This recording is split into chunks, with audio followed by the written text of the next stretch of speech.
Hi friends, it's Terry Stewart, Independent Stampin' Up! Demonstrator, located in Central Maryland in the U.S. I'm here with an alternative project featuring the November 2022 Paper Pumpkin Kit, from the North Pole, which is a tag kit, but I have made a Christmas card with virtually no stamping. So let's get started. I'm going to turn the camera around. If you get ill, look away because the camera is moving. Here we go. And then until I get the camera turned, you see my ceiling, my big light, my big head. And then you're going to see the paper pumpkin kit. Okay, I think that is right where I want to be. You see the kit there. And let me find myself on the interwebs, because I can watch live, so if anybody joins me and has any questions, I can certainly answer them. All right, so let me pull this just a little bit down. Paper Pumpkin Kit, this is the November kit, November 2022, and it says from the North Pole. If you can't read that, you can read the side, from the North Pole. So I unboxed this kit last week. I made online while I was live, I made one of each of the tags. So in the kit, it tells you what's coming next month. So if you order by December 10th, which is this coming Saturday, or subscribe if you're not already a subscriber, the kit is going to be good things, come in small packages. It's going to make gift card holders that you can use year-round, 16 gift card holders. And then if you want a little bit more, you can check out, for subscribers, they can order this add-on kit. Only subscribers can do it. It's a perk for being a subscriber, these cards. So you can make coordinating cards. And I don't know how many cards there comes with. I don't know if it's 16. Anyway, oh, and with this kit, the December kit, the November kit, I'm a little late getting my video together, getting my kit out and working on it. So subscribers to the Paper Pumpkin kits can order these add-ons for the November kit. It's these sacks, these little bags, and they're food safe. So you can put your tag on the bag. Anyway, it's a perk for being a Paper Pumpkin subscriber. Oh gosh, what's going on here? My computer looks like it's locked up. Let's see. Oh, good. It was just my computer was afraid you couldn't see me. Somebody's hey there, Lisa, glad you can join me. So this is the November kit, and it makes these tags, and there's instructions, and I went all through that. So after I made my tags, so there's one of the tags I made, there's another, and there's the other. So I made 12 tags in total. Got the little spot, there's a stamping, and I'm going to be using that today, and these were some leftovers. So I am not using those today, but I am going to use these, and I'm going to use the stamp set that came with it. So let me put this to the side. Okay, I'm sorry, I got a little tickle in my throat. Drink some water, hopefully that'll help. So once all those tags were made, this little pre-printed die cut was left over. So I had this idea that I wanted to make a Christmas card. So I have a base, a card base. This is real red, and it's just a half sheet scored in half. So I'm going to burnish that score line. Let's see, and just crisp it up a little bit. Now you can join me later this week because I have more alternative projects coming up. More fun stamping. So this is a piece of Boughs of Holly DSP, Designer Series paper, and it is cut at 4 by 5 1/4. Now I'm going to put all the measurements up on my blog, stampinghairbot.blogspot.com, so you can go and check out the cutting, the ingredients, and the measurements and the supplies that I used for this card. And if you're joining me, if you're watching on replay, check in the description below on YouTube and I'll have a link to that blog post. So that is the front of my card. And then I have these two, another piece of that Boughs of Holly DSP, and this is cut at 2 by 3 3/4. And then this piece of white cardstock is 4 inches by 2 1/8. Now I want to put a tag top on this, and I'm going to use a pencil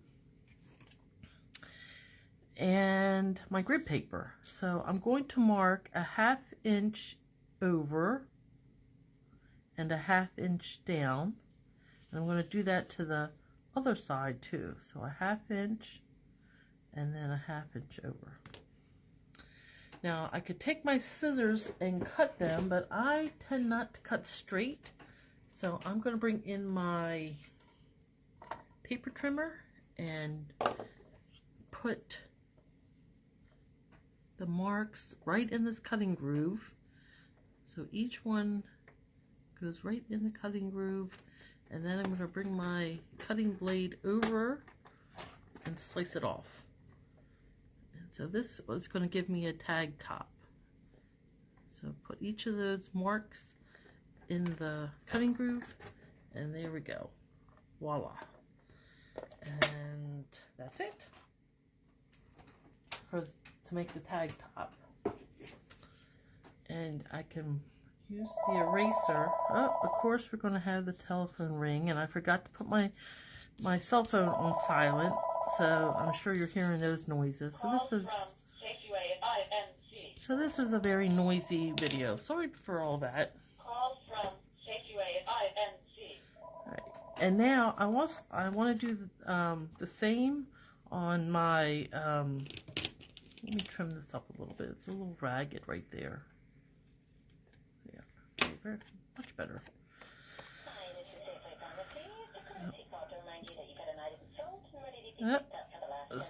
Thank you, Safeway, for calling. So I could do the same for my tag. I don't know if you can hear that, but they're leaving a message. Yeah, of course. The phone never rings until I'm live. Anyway, so I could mark it, but this is a very busy pattern on both sides. So I'm just going to center my paper on the cardstock and hold it in place. That looks about right. And then carefully flip it over and then just trim it. And that's going to give me my tag top for that. Okay. And I'm going to glue that down. And I like this pattern with all this florals. I think it kind of goes with the poinsettias. So yeah, just put some glue on there, and then I'm going to adhere this carefully and try to get it straight. And that's what's the good thing about using liquid glue. This is going to be my card front. And I want to use this little tag, and I'm going to put them all together, layer them, and then I have a hole punch. And I'm going to punch a hole right at the top. Now, I probably should measure this and put a little mark so I can be more precise. So using my grid paper, this is where the halfway point is, and then I can just bring my hole punch in and follow that mark down. That does not look even, does it? Let's see if we can get my eyeball in here. maybe I'll just eyeball this because I'm having difficulty seeing that hole. Okay, that was 3 layers. Look at me go. I did it. Yay. And I don't know that I had planned originally to put some dimensionals below this piece, but I don't know that I am. I might just make that flat. What do you think? Should it be flat? Should I use some dimensionals?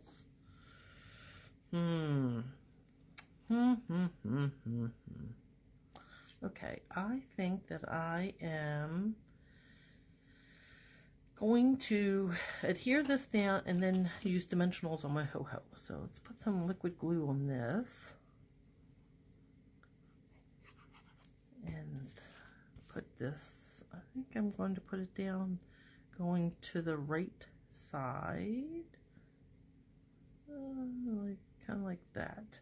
So I have about the same amount of distance from the edges on the top and to the left side. That tag is done, and then we can put, before I do that, I think I want to put a little piece of ribbon coming out the top of, this tag, and I want to put it at an angle, cut it at an angle so that it feeds through this hole easily. And just trim these edges down. So this is a card that kind of, I had a vague idea and you're seeing it come to life right before your eyes. So I'm not quite sure how this is going to turn out. Usually I don't have much success with just doing things on the fly. That's just not who I am, and that's not how I craft. But this, oh, okay, I think I'm liking that. So I'm changing it. Originally I thought I was going to put this up here. I think I'm going to put this down here, like so. And then the other ribbon I had originally planned was this gold. So I think I'm just going to tie this around. Okay, so that's going to be, it's satiny. So these are both shimmer ribbon. This is a 1/4 inch shimmer and this is 3/8. So I'm going to use a glue dot to secure my 1/4 inch ribbon together, and then I'm going to try to tie live. Yeah, I know that is could be dangerous. Let's see. And then we just tie this around. Usually I would use smaller, like a trim, a cord, or a gold thread, but I don't have that handy, so I'm just going to give this a whirl. Let's see if I can get enough out here. And I generally tie off my spools just because if I will cut either too long or too short. So I wanted that to be more to the side. So let's see if I can move it, fiddle with it, and get it to behave. I wanted that to come off almost so that they're perpendicular. Okay, let's see what happens if I trim this up and trim this side like that. Oh, that looks kind of festive, right? Maybe. No, this really does not want to come down to the... All right, I'm going to leave it like that, and I'm going to bring in my dimensionals because I love to craft with dimensionals. And I'm going to put these all over the back so it raises it up, gives it some visual interest. And I don't like saggy things, so I'm going to probably use one more or two more than maybe the average person will, but it will make me happy to have it popped up and no saggy middles. Okay, and I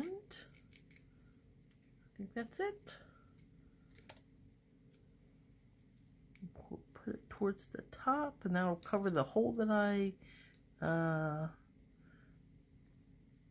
punched in there. That. Okay. Ho, ho, ho. And then I wanted to do inside. Oh, I meant to use these from the kit. Oh, well. I will use these for another project because I do love dimensionals. So, Merry Christmas. That's from this kit, from the stamp set that came in the kit. I've put that on a block. And I'm going to bring in Cherry Cobbler. Now that Cherry Cobbler ink did come with the kit, but I prefer to use these big ink pads. It's just my preference. You can certainly use the ink spot that came right in the middle, and I'm gonna hopefully get this straight. Yes, I think so. And put that onto the inside. Adhere that with some liquid glue. So I hope you'll come back later this week and watch the other alternative projects I have. And lo and behold, yes, they are Christmas cards too. I looked at the set and I really like, there's no way. It's got candy canes. What else can you do? And reindeer. I mean, you have to go with the Christmas theme. But let's add some red. These are festive pearls. So let's bling this up a little bit. And I'll bring in my, pick your tool. It's got this putty end for picking up things. Let's see if so where should we put them? Maybe one up here. Maybe one down here. And then I do things in 3. It's just visually appealing. One down here. Maybe over here. Down here, huh? Down this way, like it just kind of sprinkled down. I don't know if I like that there. Let's pick that up and move it over here, here. Let's do it over here. Let's see if I can get it off my pointy end. All right, so there you go. There is the ho-ho card. So it had very little stamping. The only stamping really was on the inside. And this was a leftover piece from the kit. So, thank you so much for joining me for this video. Whether you're watching live or on YouTube, I appreciate it. Remember to like and subscribe to this YouTube channel if you're watching on YouTube, so you'll get notified when I post new videos. If you're following me on Facebook, like and subscribe. Or like and follow me. Subscribe if you're on YouTube, so you always know when I'm posting new projects. And until next time, remember, stamping is fun. Bye!